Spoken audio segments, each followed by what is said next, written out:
Assalamualaikum warahmatullahi wabarakatuh. Selamat pagi. Saya Bribda Rani Daud, Satuan Lalu Lintas Polres Pohuwato. Izin melaporkan sampai saat ini situasi pos Pabuat dalam keadaan aman dan kondusif.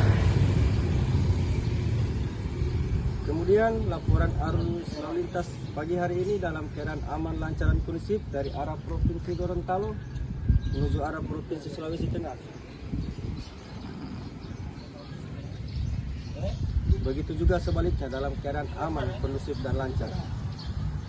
Kemudian kami Satuan Lalu Lintas Polres Pohuwato juga menghimbau kepada rekan-rekan pengemudi roda 2 maupun roda 4 agar selalu berhati-hati dalam mengemudi, patuhi aturan lalu lintas karena keselamatanlah yang utama. 811 813. Demikian laporan terkini dibuat. Jika ada kejadian menonjol akan segera dilaporkan kepada pimpinan. Wassalamualaikum warahmatullahi wabarakatuh.